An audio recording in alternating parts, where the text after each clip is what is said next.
What are some horrifying things to consider when thinking about aliens?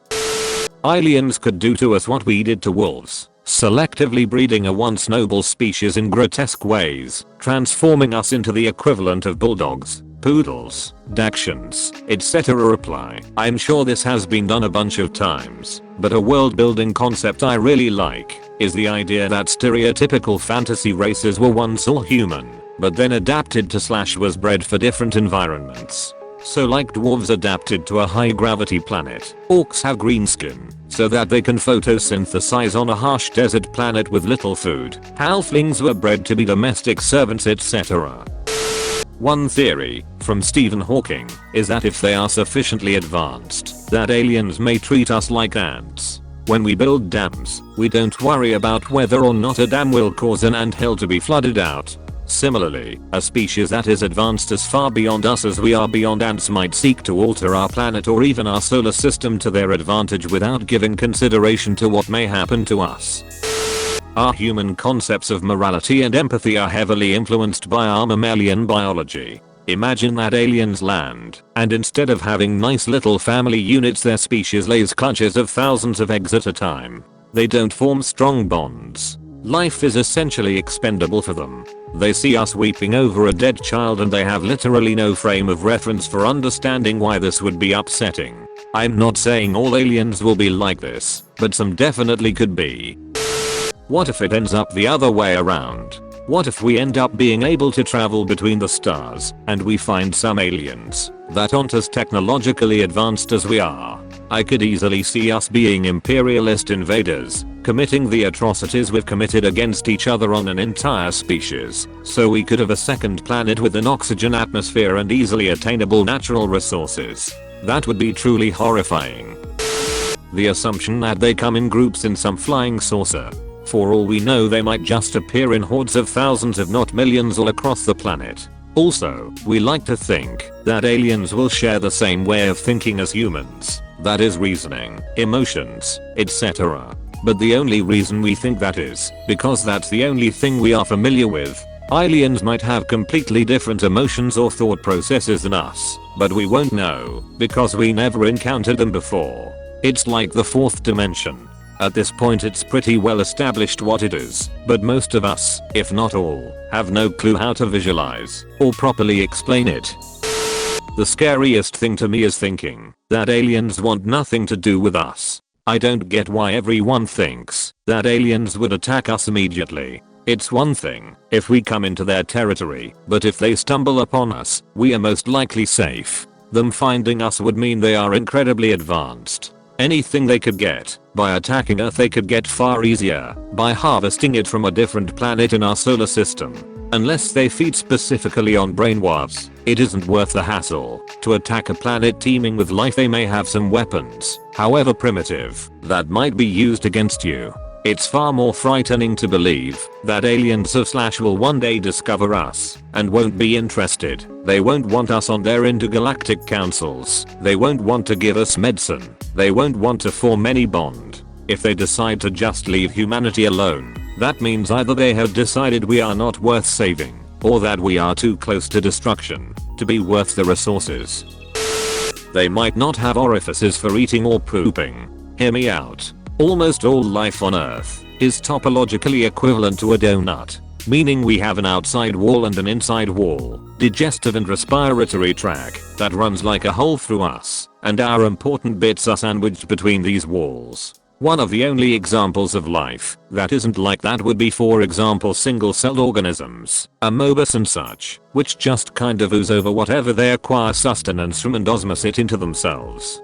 Currently on Earth only microorganisms are like that. Edit. Also some weird ocean creatures. But there are fossils dating from before the Cambrian explosion from millions of years ago which hint that a completely different type of large and complex organisms might have evolved to walk the Earth before that evolutionary lineage was wiped out by an asteroid or the like. One of the oldest of these rare fossils is of a zero orifice creature that was about a meter long. We don't have a lot of info from life during that age, but it indicates there may have been an entire evolutionary track of complex life forms favoring life that is topologically equivalent to bull instead of donut, and that's on Earth. So, yeah, we could very well find an entire planet of giant, Hoosiamobus of assorted species and intelligence, who neither eat, speak, or shit like we do.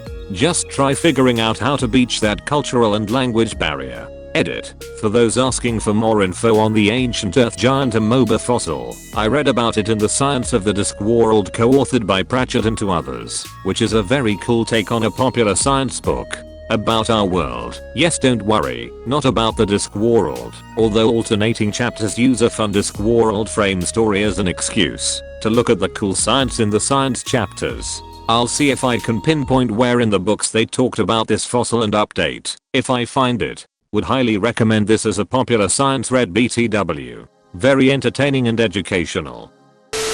We are only an intelligent species because we defined ourselves that way. Think of it, there is only a 1% difference in DNA between chimps and us, meanwhile the difference in intelligence is huge. We are exploring the cosmos with our advanced telescopes, meanwhile the smartest chimp is stacking up rocks. Now think of an alien species that has a 1% DNA difference with us lining the other way. Their simplest thoughts would be too complicated for us. The smartest person on Earth would be like a chimp stacking up rocks for them. Now think of a species with another 1% difference. We wouldn't even be like ants walking on the floor to them. We would be less than that. And you could go on like that. 10%, 20%, 30%, etc. What would we be? So insignificant that no one in the cosmos would consider making contact with us? Is the truth of the cosmos and reality actually really simple, but we are just too stupid? Like expecting ants walking on a football field to understand what's going on the field? Do we not know what we don't know? No one is going to see this, but I had this thought recently. We find bugs scary because they had too many eyes, too many legs, and they walk weird and run fast. They are so different than us that it doesn't matter if most of them are harmless. We can't help but be terrified of them. If we were to find or be found by aliens, they'd be so different than us in ways we can't even imagine. Here on Earth, we all evolved from a common ancestor.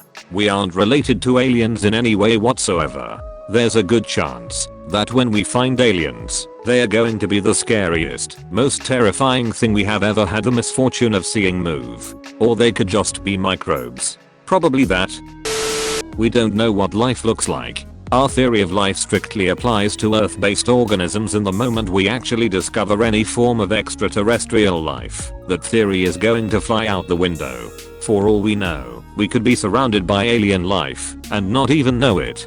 Maybe the stars are actually a plasma-based species that conquered the universe long ago, or there are sentient rocks that colonized all of the terrestrial planets. Maybe every hydrogen atom is actually capable of advanced communication, art, and curiosity, but we can't recognize it because we don't know what to look for. I'm not saying any of those are true or that you should believe them. You shouldn't, but it just barely opens up the idea of how ignorant our thought process is.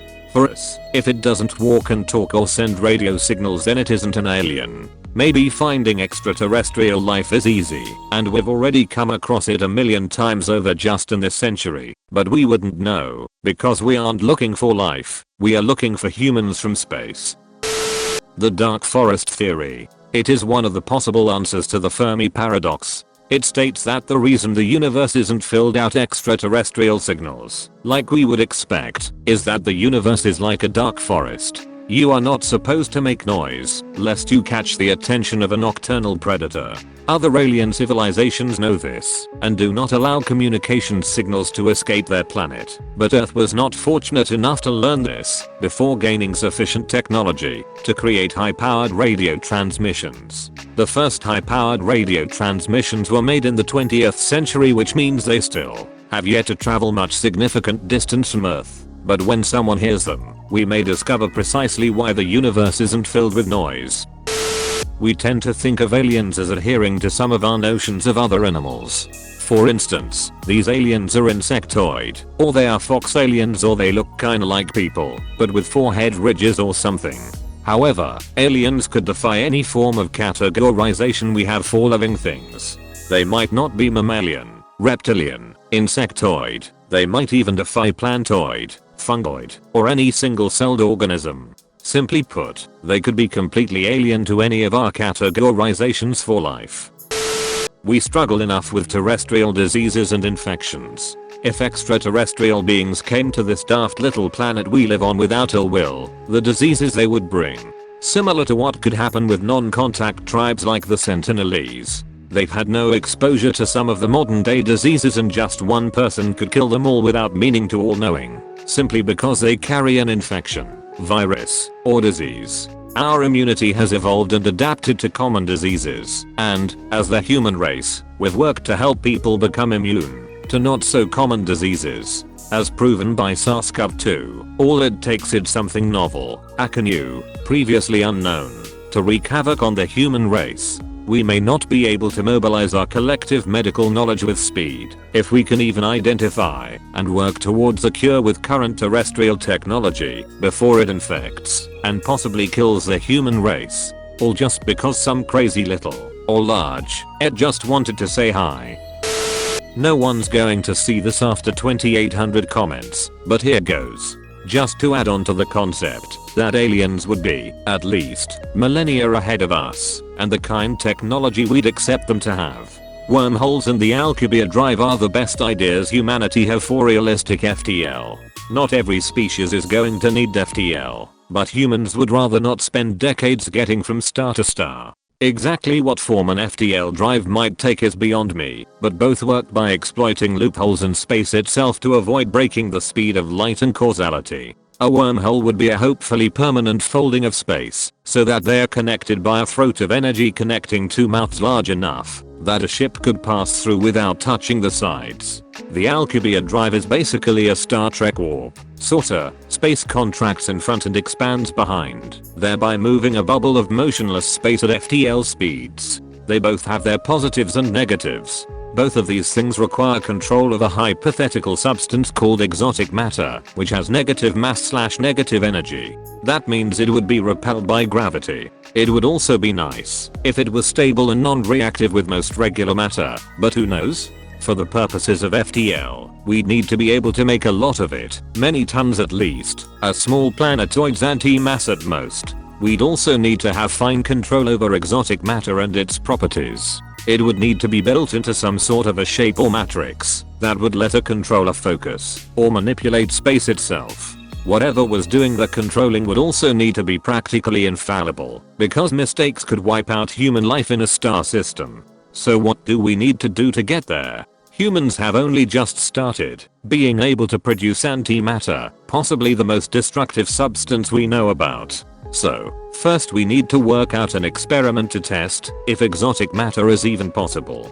Then experimenting to find a stable variety that will work for our purposes. This requires even larger, more energetic particle accelerator labs. I've read ideas in science fiction for exploiting the magnetic fields of Jupiter or the Sun to conduct experiments. If it requires antimatter, we'd absolutely want to do those experiments far away from Earth's surface. Second, we'd need to find out a way of reliably synthesizing more of it. Imagine industrial-sized particle accelerators or networks of automated space stations built in orbit of Jupiter, manipulating intense magnetic fields.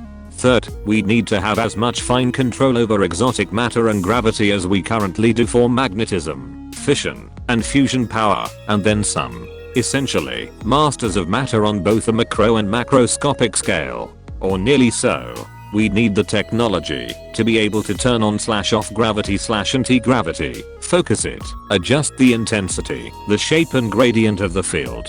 Space industry, construction, and habitation would have to be an everyday reality for tens of millions of people and robots to support the large-scale production of exotic matter, spacecraft fabrication, space mining, and other related industries. It will take generations of people living and dying in space or other bodies in the solar system. Longer, considering how well we get along with one another. So if they showed up here to say hello, the ships would probably appear to defy physics as we commonly understand it. Nearly shape would be possible, barely aerodynamic but able to turn on a dime without loss of momentum, movement and hovering with no exhaust. If not that, then using materials with unbreakable tensile strengths, perfect radiation protection against anything we'd have anyway. Gravity wave weapons that could rip apart molecules with no way to block it. Near perfection medical technology.